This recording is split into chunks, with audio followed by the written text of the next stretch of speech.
Hello everybody, welcome to Kitab Schools. Today we are going to discuss Oxford Practice Grammar some lessons.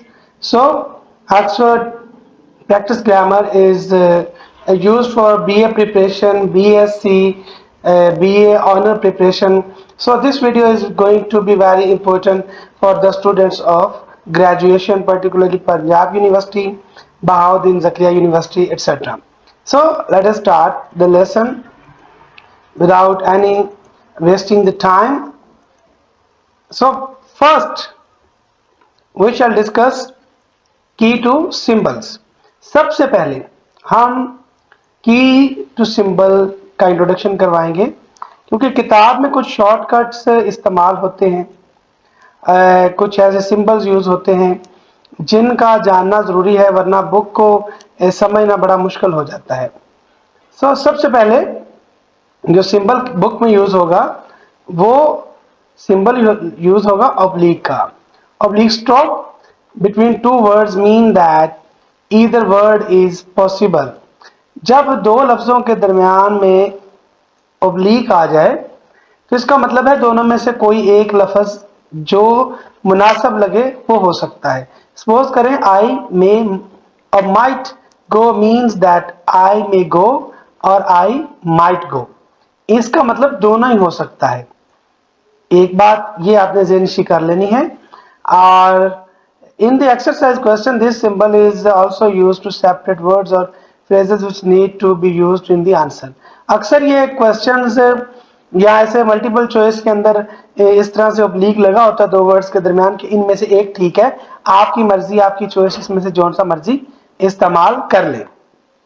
Brackets या parenthesis उन जगहों पे लगा होता है या पैरेंथेसिस के अंदर जो भी अल्फाज आ जाते हैं वो ला यानी हो सकते हैं. आपकी मर्जी उनको पढ़ें, आपकी मर्जी उनको छोड़ दें. इससे सेंटेंस के स्ट्रक्चर और उसके मीनिंग पे फर्क नहीं पड़ता. लेट्स सपोज के there is some milk in the fridge means that there are two possible sentences. There is some milk in the fridge or there's milk in the fridge. तो दोनों meaning लिए जा सकते हैं. सम लगाना है तो ठीक है, अदरवाइज इसे छोड़ दें. द सिंबल, ये जो सिंबल है इसका मतलब है change of speaker.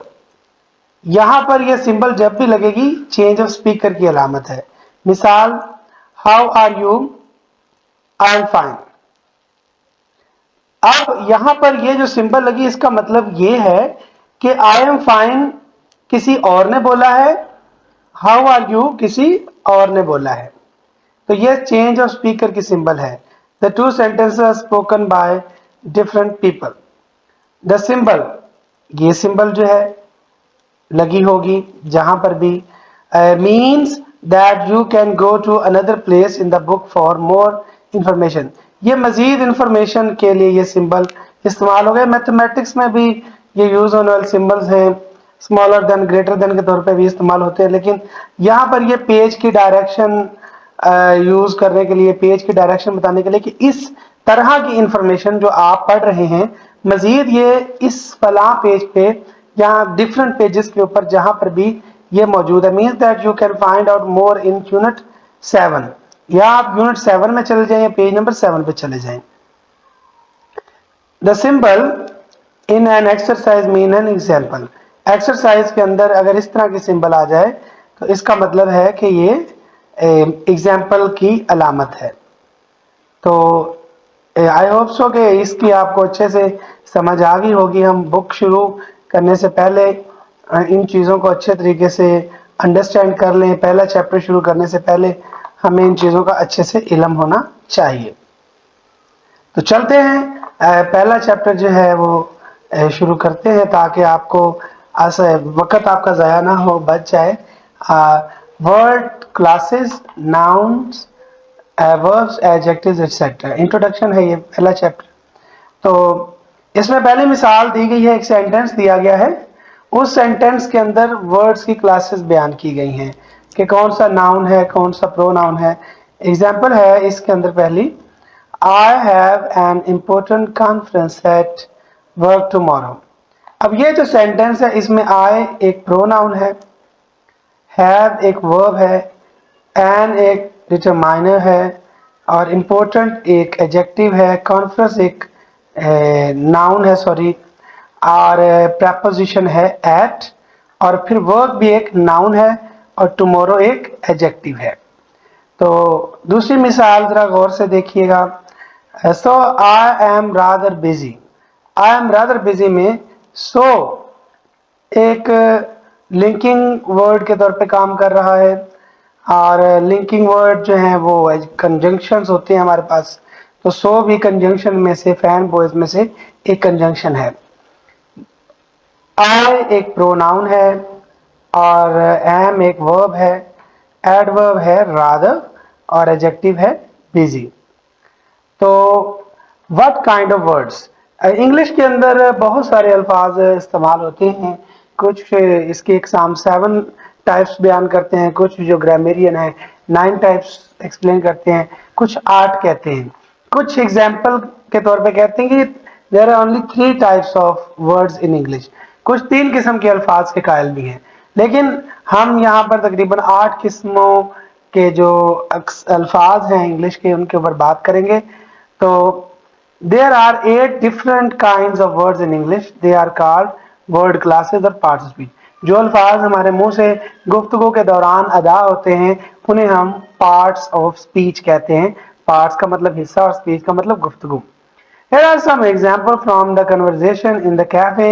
The number after examples tell you which unit in the book give you more information. Verb. इस पूरी एक्सरसाइज में जो ऊपर हमने जो सेंटेंसेस देखे उनमें have, is, would, like, come, are, sitting, look etcetera ये वर्ब थे। नाउन कॉन्फ्रेंस, वर्क, कॉफी, पहाड़ी, सैटरडे, जेसिका, फ्रेंड, कॉर्नर, ये सारे के सारे नाउन्स हैं। Adjectives important, busy, good, cheap, ये सारे के सारे एडजेक्टिव्स हैं। टुमारो, रादर, रियली, हेयर, ये एडवर्ब्स हैं। और at, to, on, in prepositions हैं। Determiner and, this, are, the, ये डिटरमाइनर्स हैं। प्रोनाउंस आर, इट, यू, ये प्रोनाउंस हैं। और लिंकिंग वर्ड्स हैं एंड और सो। इसके बाद word in sentences. Some words can belong to different classes depending on how they are used in a sentence. मुख्तलिफ किस्म के अल्फाज ऐसे हैं जो एक से ज़्यादा सूरतों में पाए जाते हैं। कुछ वर्ड्स ऐसे हैं जो नाउन भी हैं वर्ब भी हैं। जैसे एक आम सा एक वर्ड हमने देखा है, ये आप ज़रा गौर कीजिएगा, इसको आपने पढ़ना भी है, और इसको पढ़ने का और एक और वर्ड जो है वो मैं लिखता हूँ, उसको भी आपने पढ़ना है। जैसे ये पहला वर्ड मैंने लिखा है ना, तो ये जो फर्स्ट वर्ड है ये है record, ये एक नाउन है। दूसरा है रिकॉर्ड, रिकॉर्ड, तो रिकॉर्ड एक वर्ब है, रिकॉर्ड एक वर्ब है और record एक नाउन है। तो किसी लफ्ज के लास्ट पे अगर स्ट्रेस आ जाए तो वो वर्ब होता है। किसी वर्ड के शुरू में अगर स्ट्रेस आ जाए, अगर शुरू में उसको दबा के पढ़ा जाए तो वो नाउन हो जाएगा, आखिर पे उसको दबा के पढ़ा जाए, स्ट्रेस के साथ पढ़ा जाए तो वो एक वर्ब हो जाता है। जैसे आई कैन आई लुक, ये look, look at your photo, will work on Saturday morning. इसमें लुक एक वर्ब है और वर्क भी एक वर्ब है। अब इन दोनों अल्फाज को जरा गौर से देखिए जब ये नाउन पढ़े जाएंगे। I like the look, look नहीं लुक, और दैट कोट, और I will be at work, work tomorrow. तो कुछ अल्फाज अपने पोजीशन की वजह से अपने मानी तब्दील करते हैं। ये वर्ड्स अपने पोजीशन तब्दील करते हैं, जब नाउन से वर्ब बन जाते हैं, वर्ब से नाउन बन जाते हैं तो ये अपनी पोजीशन तब्दील करते हैं। तो आइए मजीद आगे एक्सरसाइज की तरफ चलते हैं। तो एक्सरसाइज को भी सॉल्व करना है।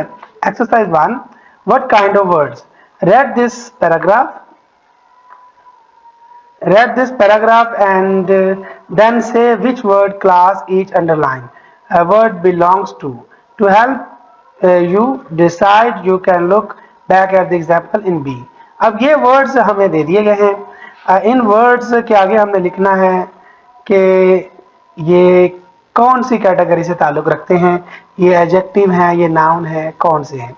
तो इसको आप एक्सरसाइज को पीछे भी देख सकते हैं. Let's try to solve. इसमें याद रखें जो नाउन जो शॉर्ट वर्ड्स हैं, जैसे नाउन के लिए एन इस्तेमाल किया जाएगा, प्रोनाउन के लिए पी इस्तेमाल किया जाएगा, वर्ब के लिए वी इस्तेमाल किया जाएगा, एडजेक्टिव के लिए ए डी और जे इस्तेमाल किया जाएगा, एडवर्ब के लिए ए डी वी इस्तेमाल किया जाएगा, प्रेपोजिशन के लिए पी आर ईपी इस्तेमाल किया जाएगा.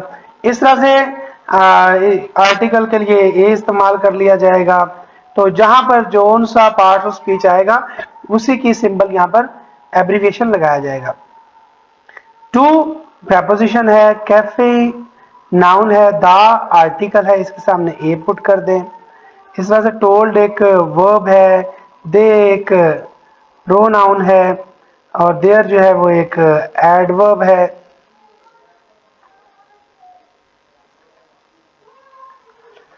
और ही जो है वो एक प्रोनाउन है ऑब्वियसली. और फिनिश एक वर्ब है. सोशल एबल एक एडजेक्टिव है. एबल और इबल पे खत्म होने वाले अल्फाज एडजेक्टिव होते हैं. इन एक प्रेपोजिशन है, इसको आपने याद रख लेना है. एंड एक हमारे पास लिंकिंग वर्ड है. लिंकिंग वर्ड कह लें या इसको आप कंजंक्शन कह लें. ये दोनों एक ही बात है, इसमें कोई फर्क नहीं है खास. इसलिए मैंने कंजंक्शन की भी कोशिश तो की कि लिख दूं. टोटली भी हमारे पास जो है एक एडवर्ब है.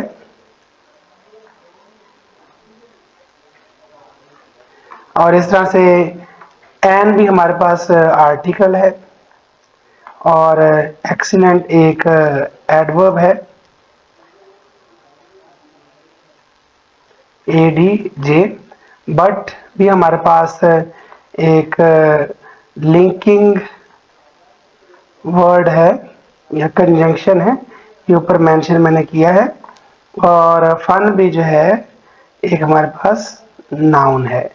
तो नाउन के ऊपर भी मैंने एन मार्क कर दिया. तो ये एक्सरसाइज आपने सॉल्व करनी है अच्छे से. और आगे हम चलते हैं. What kind of word be read in the paragraph and then write the words in the spaces below. Write the first three verbs under verb and so on. Do not write the same word more than once. बहुत ही अहम exercise है. इसमें क्या करना है, paragraph को आपने पढ़ना है. पैराग्राफ को आपने पढ़ने के बाद जितने वर्ब्स हैं वो वर्ब के नीचे लिख देते हैं. नाउन्स जितने भी आपको मिलेंगे उनको नाउन्स के नीचे लिखना है. एडजेक्टिव, एडवर्ब, प्रपोजिशन और जितने भी आपको जो जो भी पार्ट्स ऑफ स्पीच मिले वो आपने तीन तीन और उनके हेड्स के नीचे लिख देने हैं. लेट्स फर्स्ट थिंक एक वर्ब है. तो ये पहले सेंटेंस में handy thinks Claire is wonderful. He loves. Love एक वर्ब है जो आपने इसके नीचे यहाँ मेंशन करना है. Her madly and he dreams. फिर ड्रीम को आपने यहाँ पर पुट कर देना है. Dreams of marrying her, but unfortunately he is. Is भी एक वर्ब है, आप यहाँ पर से पुट कर सकते हैं, ना भी करें. तीन तीन आपने करने हैं. Rather hold for her. Today they are. Are भी एक वर्ब है और इस लाइन के अंदर और कोई वर्ब नहीं. So Henry can't get. Can और गेट भी वर्ब्स हैं. Romantic with Claire but he might. Might एक वर्ब है और बाय भी एक वर्ब है. तो वर्ब का सेक्शन ऐसे पूरा करें. नाउन के सेक्शन पे आते हैं. हेनरी के बाद क्लेयर भी एक नाउन है और इसके बाद दूसरा जो नाउन यहाँ पर है वो कैफे. कैफे. कैफे भी एक नाउन है. फ्रेंड्स भी नाउन है. सारा नाउन है. मार्क नाउन है. हेनरी अगेन रिपीटेड है और फ्लावर एक नाउन है. तो इसको आपने दो या तीन नाउन्स इसके नीचे लिखने. एडजेक्टिव के ऊपर आते हैं. तो इसी स्टेटमेंट के अंदर एडजेक्टिव भी हम ढूंढेंगे। वंडरफुल, वंडरफुल एक नाउन है। और इसके बाद आगे चलते हैं। ओल्ड, ओल्ड भी एक एडजेक्टिव है। और इसके बाद देयर, देयर एक पोजेसिव एडजेक्टिव है, ये भी है एडजेक्टिव की किस्म, ये पोजेसिव एडजेक्टिव है। और इसके अलावा यहाँ पर सम, सम भी एडजेक्टिव है, ये इंडेफिनेट एडजेक्टिव है, या इसे एडजेक्टिव ऑफ क्वांटिटी भी कह सकते हैं। ये सम क्वांटिटी को भी मेंशन कर रहा है। एडवर्ब, एडवर्ब को देखते हैं तो मैडली, मैडली एक एडवर्ब है। और अनफॉर्चुनेटली, रादर, और इस भारत के अंदर with Claire and might later adverb of time है, इसको आप मेंशन कर सकते हैं। इसके बाद प्रेपोजिशंस देखें कौन कौन सी हैं। प्रेपोजिशंस भी आपको यही मिल जाएंगे। ऑफ प्रेपोजिशन है, और फॉर प्रेपोजिशन है, with is a preposition, with also again repeated। और यहाँ पर इतनी ही prepositions थी, आप इनमें से कोई तीन नीचे मेंशन करें। डिटरमाइनर है, यहाँ पर गौर से देखने से पता चलेगा, आपने ध्यान से देखना है डिटरमाइनर्स को। ए is a determiner, and which is the next one। ये भी हर भी डिटरमाइनर्स में ही आता है, ये डिफाइन करता है। हर भी डिटरमाइनर्स में आएगा।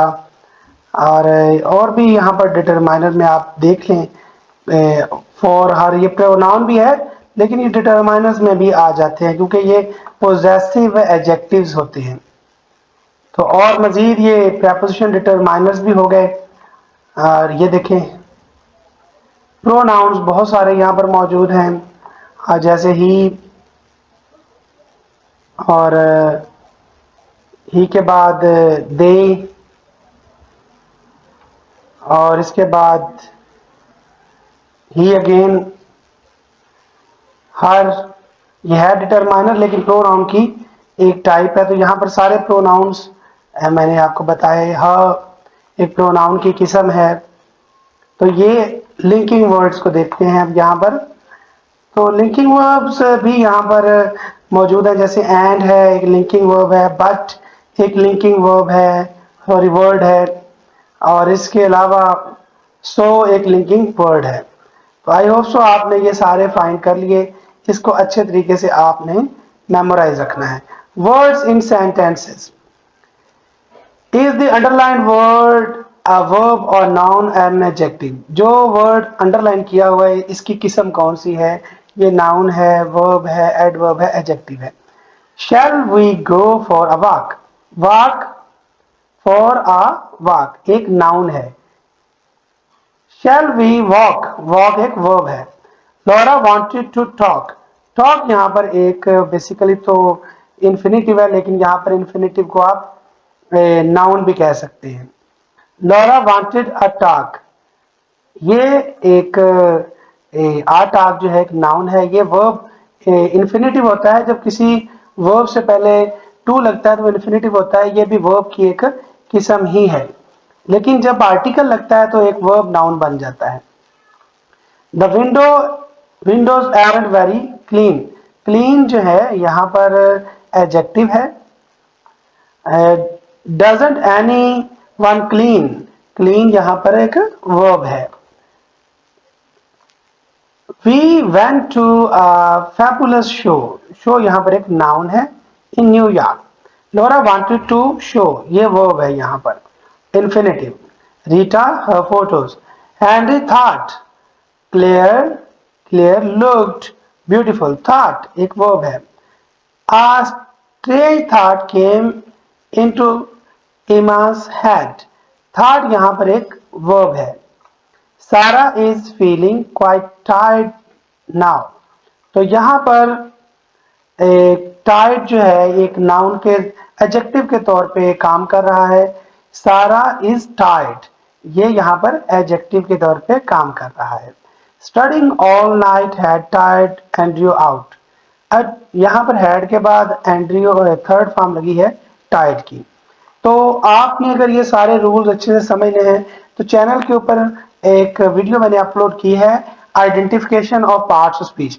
Identification of parts of speech अगर आप कर लेते हैं तो ये सारी एक्सरसाइज आपके लिए कोई मसला ही नहीं है। So let us jump to the next topic and that is sentence structure, subject, verb, object. So let's discuss one by one. Sentence structure क्या है? The part of a sentence are the subject, verb and object. किसी भी sentence के अहम जो parts हैं वो subject है, वर्ब है और ऑब्जेक्ट है। कंप्लीमेंट्स और एडवर्बल्स, एडवर्बल भी उसके पार्ट्स हैं, लेकिन सबसे अहम जो हिस्सा है सेंटेंस का वो सब्जेक्ट प्लस प्रेडिकेट होता है। Subject plus predicate. तो सब्जेक्ट और प्रेडिकेट को समझने के लिए मैं वीडियो अलहदा से अपडेट की है, आप उसको देखिए, उसमें से आपको ये क्लियर हो जाएगा। एक सेंटेंस के दो हिस्से हैं, पहला सब्जेक्ट सबसे अहम हिस्सा, दूसरा प्रेडिकेट। प्रेडिकेट के अंदर वर्ब आ जाता है, ऑब्जेक्ट, कंप्लीमेंट्स और एडवर्बल आ जाते हैं। A statement begins with a subject and the verb. कोई भी जो गुफ्तगू है, कोई भी सेंटेंस है, वो एक सब्जेक्ट से और वर्ब से शुरू होती है। There are 5 main structures which we can use to make a simple statement. 5 structure हैं बुनियादी तौर पे जो यहाँ पर दिए गए हैं, जिनको हम इस्तेमाल करके गुफ्तगू का आगाज कर सकते हैं। सबसे पहले सब्जेक्ट और वर्ब है। My arms are itching. Something happen, यानी सब्जेक्ट प्लस वर्ब का स्ट्रक्चर है। दूसरा स्ट्रक्चर है subject verb object. I need a rest. 5 people are moving the piano. 5 people subject है, आर मूविंग वर्ब है और द पियानो एक ऑब्जेक्ट है। The subject and object can be a pronoun. एक सब्जेक्ट जो है वो एक नाउन भी हो सकता है, प्रोनाउन भी हो सकता है। प्रोनाउन को कनेक्टेड नाउन भी कहा जाता है। एग्जाम्पल ग्रेशिया, आई और a noun phrase. The piano, piano noun phrase है, पियानो नाउन से शुरू हो रहा है, नाउन फ्रेज है।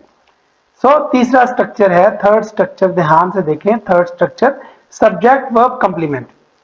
Complement is also a deficiency. It completes the subject. It completes the subject. You can consider it that it is the definition of the noun. It defines the noun.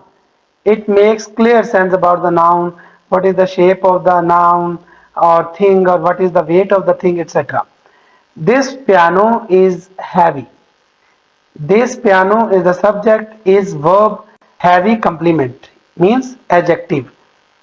It was a big problem. It, a subject or a pronoun, was verb and a big problem means a complement. The complement can be an adjective like heavy or a noun phrase like a big problem. The complements often come after be. Complements ज़्यादातर is, are, am, was, were के बाद ही आते हैं, क्योंकि ये adjectives होते हैं और ये एडजेक्टिवल फ्रेज बनाते हैं। प्रेडिकेटिव एडजेक्टिव भी इन्हें कहते हैं। It can also come after appear, become, get, feel, look, seem, stay और साउंड। ये एडवर्ब, ये फीलिंग सेंसरी वर्ब्स भी इनको कहते हैं, ये सेंसरी वर्ब्स हैं। सेंसरी वर्ब्स के बाद भी आप कंप्लीमेंट लगा सकते हैं। For adjective and word order, see unit number 10.104b. So let's move on the structure number 4. Subject, verb, adverbial. It is on my feet. It subject है, is verb है, on my feet एक adverbial है। Their house is nearby. तो their house एक subject है, is verb है, nearby adverbial है। An adverbial can be a prepositional phrase. Define कर दिया गया है कि एक एडवर्बल प्रेपोजिशनल फ्रेज होता है और एन एडवर्ब फ्रेज, और एक एडवर्ब फ्रेज भी हो सकता है। तो ये चौथा स्ट्रक्चर है, इस तरह से भी सेंटेंस आ सकते हैं। पांचवा स्ट्रक्चर बहुत ही अहम, सब्जेक्ट वर्ब ऑब्जेक्ट ऑब्जेक्ट। इसमें थोड़ा सा अब सेंटेंस लेंथी होगा, इसमें डबल ऑब्जेक्ट आएगा, डायरेक्ट ऑब्जेक्ट, इनडायरेक्ट ऑब्जेक्ट भी आएंगे। इट, यहां पर कुछ मिसिंग है, it is giving me baggage, baggage. It subject है, इज गिविंग एक वर्ब है, मी जो है वो एक ऑब्जेक्ट है, इनडायरेक्ट ऑब्जेक्ट है, किसे के मानी। वो ऑब्जेक्ट जो किसे के मानी दे या किसको के मानी दे वो इनडायरेक्ट ऑब्जेक्ट है। बैकेज जो है क्या, क्या के मानी जो लफ्ज देता है वो डायरेक्ट ऑब्जेक्ट है। गिविंग देना, क्या दे रहा है, बैकेज, बैकेज। तो बैकेज क्या के मानी दे रहा है, ये डायरेक्ट ऑब्जेक्ट है। और मी जो है वो किसे के मानी दे रहा है, किसे बैकेज मिल रही है, मुझे। तो इनडायरेक्ट ऑब्जेक्ट है। David bought Melanie a present, David bought Melanie a present. we use two objects after verb like give and send। तो इस तरह से हमारा ये सेक्शन भी मुकम्मल हुआ कि सेंटेंस के 5 स्ट्रक्चर बड़े वाजे हमने पढ़े। सब्जेक्ट वर्ब हो सकता है, सब्जेक्ट वर्ब ऑब्जेक्ट हो सकता है, सब्जेक्ट वर्ब कंप्लीमेंट है, सब्जेक्ट वर्ब एडवर्बल है और सब्जेक्ट वर्ब डबल ऑब्जेक्ट है। मजीद एडवर्बल्स की डिटेल है वो पढ़ लें। We can add adverbials to all the 5 main structures. My arms are aching terribly, I really need a rest. Of course, this piano is heavy. Fortunately, their house is nearby. To everyone's surprise, David actually about Melanie present yesterday। तो adverbial phrase कहीं पर भी लग सकते हैं, इसका कोई मसला नहीं है, पांचों स्ट्रक्चर्स के अंदर लग सकते हैं। अब इसकी एक्सरसाइज है, एक्सरसाइज अच्छे तरीके से कर लेते हैं ताकि आपको परेशानी ना रहे। Parts of sentence, parts of sentence है। Mike and Harry are on holiday, they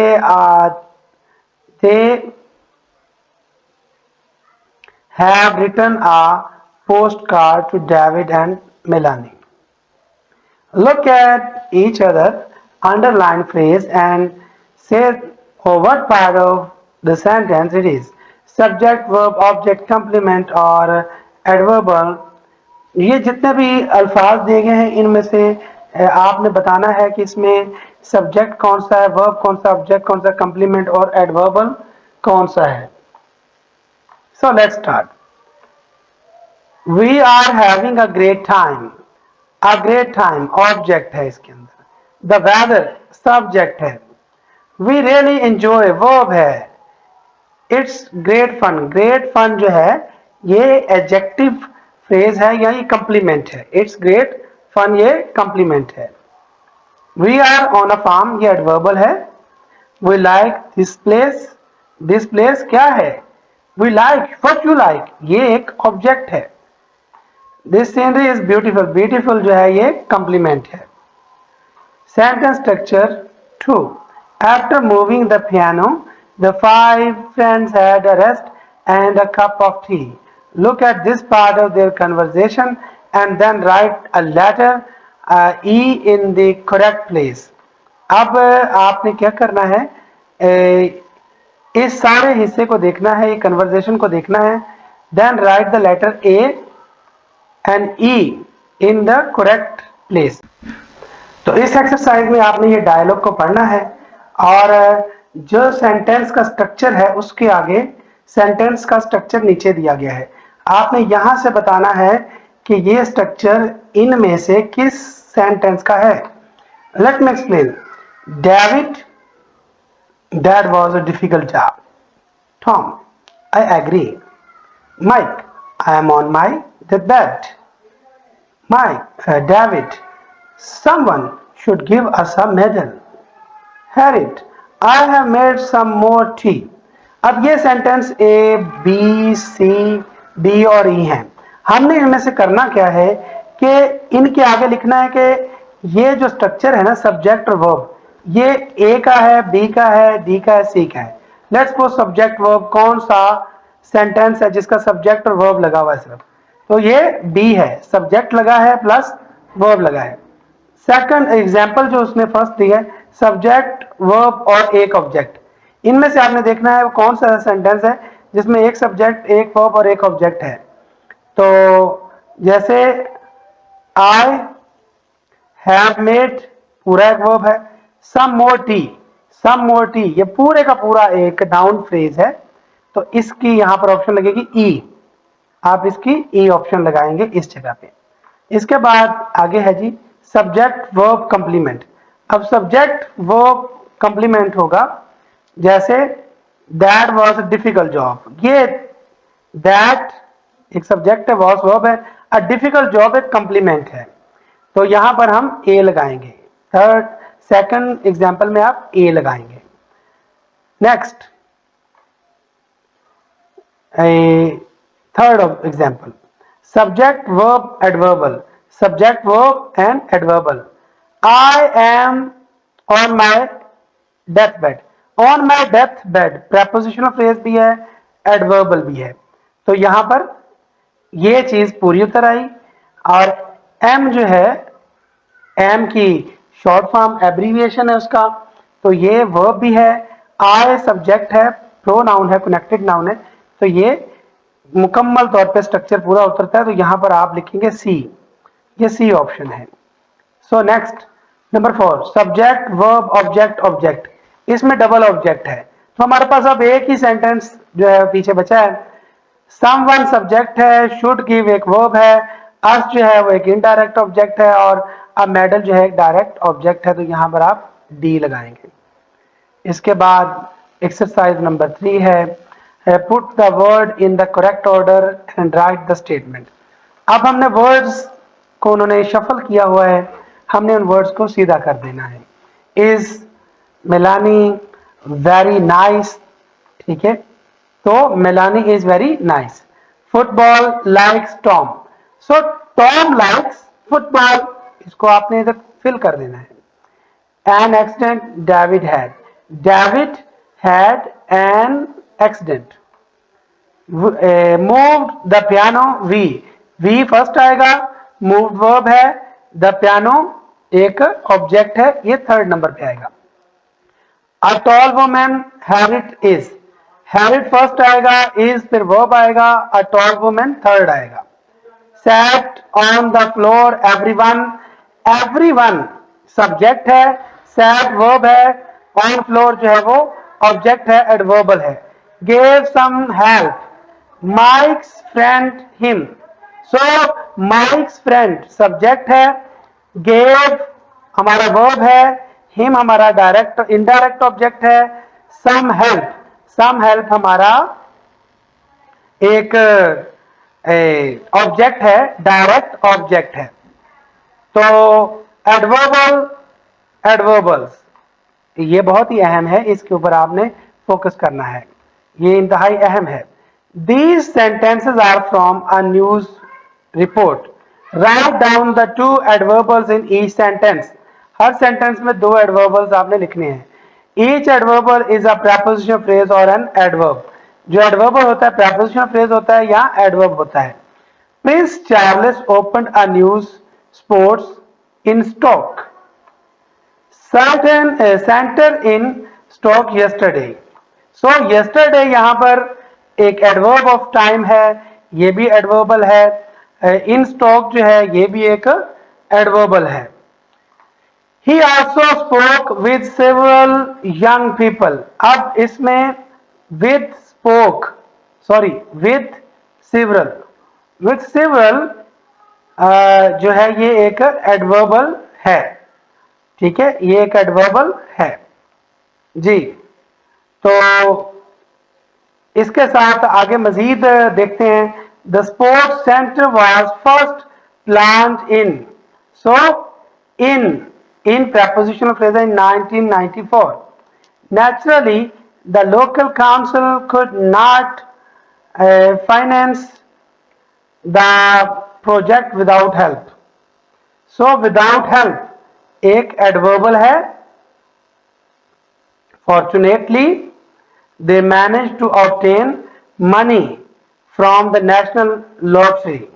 From the national lottery prepositional phrase है. Let us student discuss very important topic, direct indirect objects. This is going to be very important introduction. Henry gave Claire some flowers. Here the verb give has two objects. यहाँ पर देखें verb है give. Give के दो object हैं, Claire और some flower. दो objects हैं. Clear is indirect object. Clear indirect object है. इनडायरेक्ट ऑब्जेक्ट क्या है? जो भी लफ्ज आपके सेंटेंस के अंदर क्या व्हाट के मीनिंग देता है वो आपका डायरेक्ट ऑब्जेक्ट है, और जो भी लफ्ज आपका किसे के मानी देता है, क्या चीज आपने किसे दी, वो आपका इनडायरेक्ट ऑब्जेक्ट है. उम्मीद है कि इसकी आपको वाज़ेह तौर पे समझ आ गई होगी. Henry gave some flower to Claire. Here, give has a direct object some flower and a phrase with two. Two comes before Clarice and the person receiving something. अब एक और भी मसला इसमें है कि बहुत सारे राइटर्स क्या करते हैं कि वो इनडायरेक्ट ऑब्जेक्ट को लास्ट पे ले जाते हैं. उमूमी तौर पे आम तौर पे जो डायरेक्ट ऑब्जेक्ट है उसके और वर्ब के दरमियान में इनडायरेक्ट ऑब्जेक्ट आता है. लेकिन अगर इनडायरेक्ट ऑब्जेक्ट को आप लास्ट पे लेके जाएंगे तो वो टू के साथ लगा होगा, उसके साथ टू प्रपोजिशन लगाई जाती है. तो इन दोनों चीजों को आप समझ जाएं, डायरेक्ट ऑब्जेक्ट और इनडायरेक्ट ऑब्जेक्ट. डायरेक्ट ऑब्जेक्ट क्या के मानी देता है, इनडायरेक्ट ऑब्जेक्ट किसे के मानी देता है. इनडायरेक्ट ऑब्जेक्ट वर्ब और डायरेक्ट ऑब्जेक्ट के दरमियान में आता है, और इनडायरेक्ट ऑब्जेक्ट को अगर आखिर पे ले जाया जाए डायरेक्ट ऑब्जेक्ट के बाद तो फिर से टू के साथ लिखा जाता है, जैसे कि इस सेंटेंस के अंदर लिखा गया है. जी, उम्मीद है कि ये आपको समझ आ गई होगी. आगे चलते हैं. Here are some more example of two structures. Indirect object.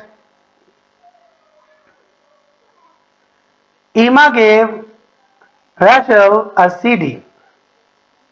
It will send my cousin a postcard. We bought all the children an ice cream. Emma gave the CD. I'll send a postcard to Richard and we to my cousin. We bought an ice cream and for all the children. अब जरा इनको गौर से आपने देखना है, इन sentences को गौर से देखें तो आपको पता चलेगा इन सेंटेंसेस में कि डायरेक्ट ऑब्जेक्ट है द सीडी. एमा गेव, एमा ने क्या दिया, सीडी दी. किसे दी, टू रैशल. ठीक है. सेंड एक वर्ब है, क्या किया, सेंड किया. क्या सेंड किया, अ पोस्ट कार्ड. अ पोस्ट कार्ड.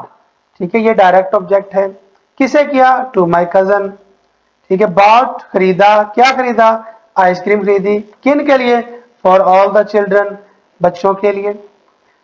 तो उम्मीद है कि आपको डायरेक्ट और इनडायरेक्ट ऑब्जेक्ट की अच्छे से समझ आ गई होगी. आगे नेक्स्ट मूव करते हैं. अगर आपका कोई सवाल हुआ तो प्लीज कमेंट्स बॉक्स में जरूर पूछ लीजिएगा. टू और फॉर का इस्तेमाल ये बहुत अहम है. We give something to someone, हम किसी को कुछ देते हैं. And we buy something for someone, हम किसी के लिए कुछ खरीदते हैं. जब आपने किसी को कोई चीज देनी है तो टू का इस्तेमाल होगा, लेकिन जब आपने किसी के लिए कुछ खरीदना है तो फिर फॉर का इस्तेमाल होगा. We can use to with this verbs. Bring, feed, give, hand, lend, offer, owe, pass, pay, post, promise, read, sell, send, show, take, teach, tell, throw, write. अब इन वर्ब्स के बाद आप टू लगा सकते हैं. इन वर्ब्स के बाद आप टू लगा सकते हैं. Vicky paid the money to cashier, or Vicky paid the cashier the money. Let me read this news item to you. or let me read you this news item. We showed the photo to David or we showed David the photos. We can use for these verbs. For in verbs के साथ लग सकता है book, bring, build, buy, choose, cook, fetch, find, get, leave, make, order, pick, reserve, save. They found a spare ticket for me. For me. They found me a spare ticket. I have saved a seat for you.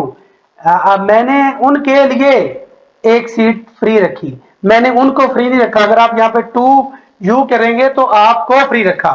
I saved a seat for you का मतलब मैंने आपके लिए एक seat spare रखी. I have saved you a seat. ये तो बिल्कुल दुरुस्त तरतीब है, इसमें preposition लगाने की जरूरत नहीं. Melanie is making a cake for David.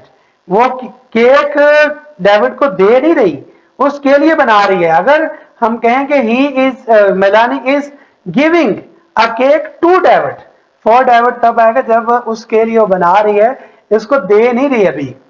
और Melanie is making David a cake. तो ये बहुत अहम चीज थी जो मैंने आपको समझाई कि टू आपने तब इस्तेमाल करना है जब किसी को कोई चीज देनी है.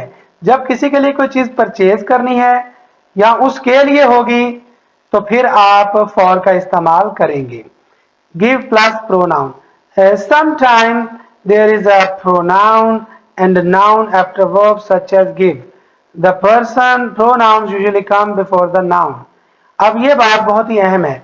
अगर ऐसी सूरत बन जाए कि गिव के बाद या ऐसे वर्ब के बाद प्रोनाउन और नाउन आना हो, प्रोनाउन भी लगा हो और नाउन भी लगा हो, तो प्रोनाउन अमूमी तौर पे जो है वो नाउन से पहले आता है. Handy is very fond of clear.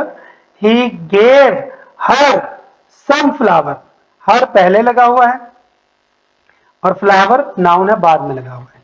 Handy bought some flower.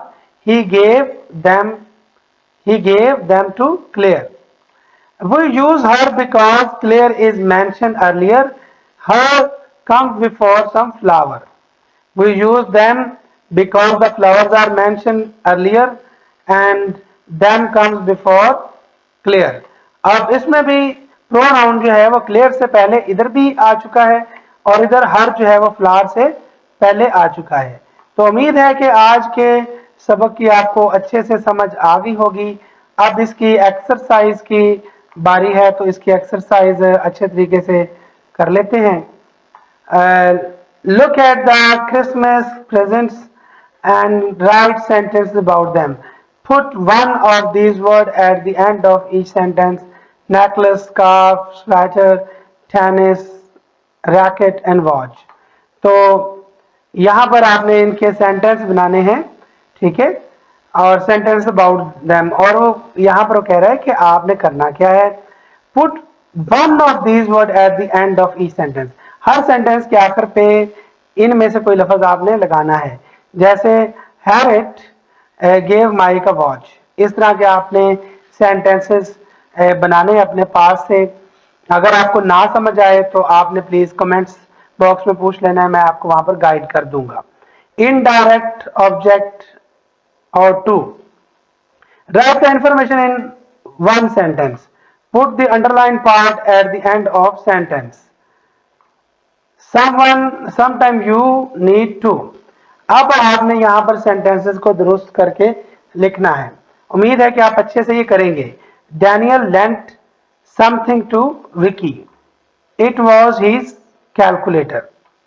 Daniel lent Vicky his calculator. Mark sent a message. It was to his boss. अब ये दो सेंटेंस बना के लिखे गए हैं ताकि ये एक ही सेंटेंस में कवर हो जाएंगे. Mark sent a message to his boss. Emma sold her bike. Emma ने अपनी बाइक बेची. His sister bought it. किसको उसने बाइक बेची? His sister, her sister. तो आपने सिर्फ क्या करना है?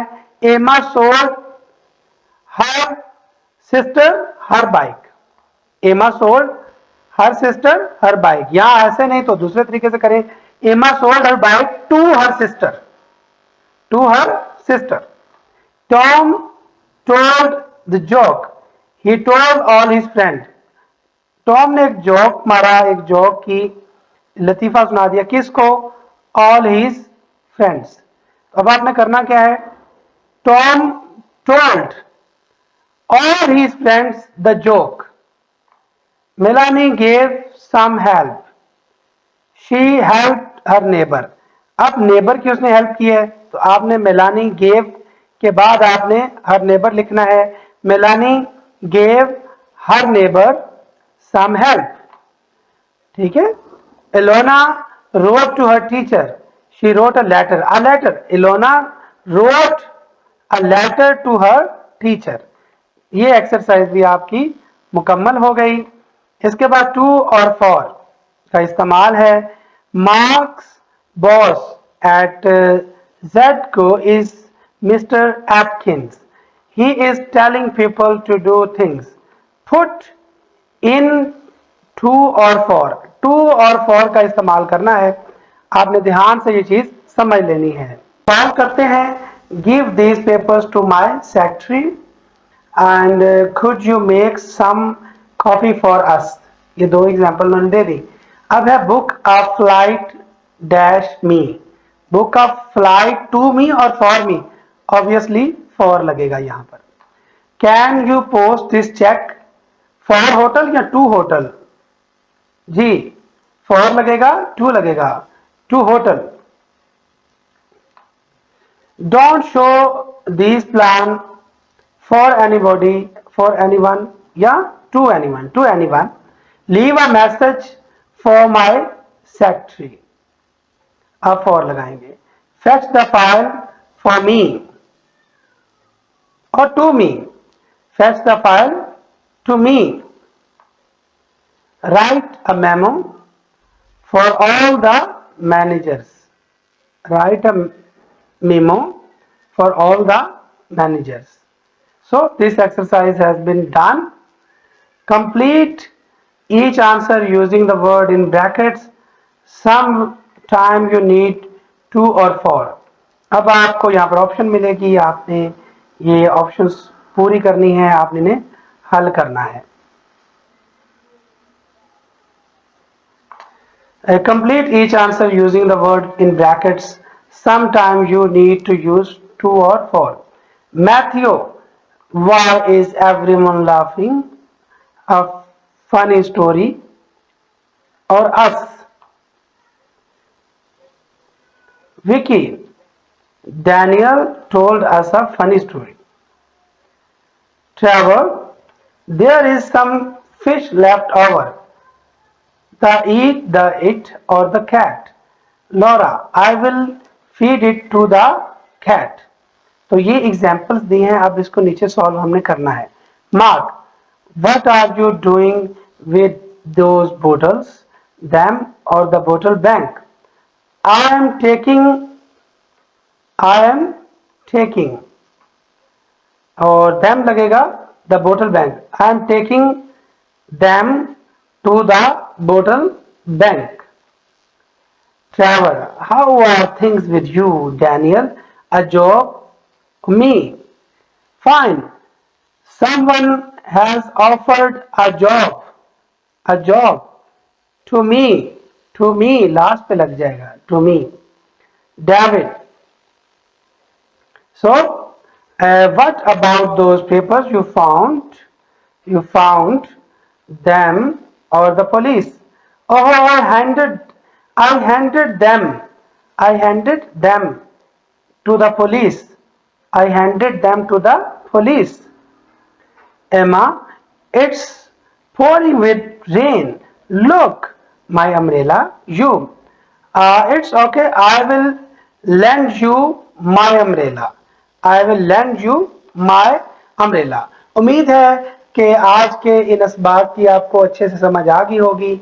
अगर फिर भी कोई सवाल बाकी रह जाए तो प्लीज कमेंट्स बॉक्स में जरूर कीजिएगा। अल्लाह हाफिज।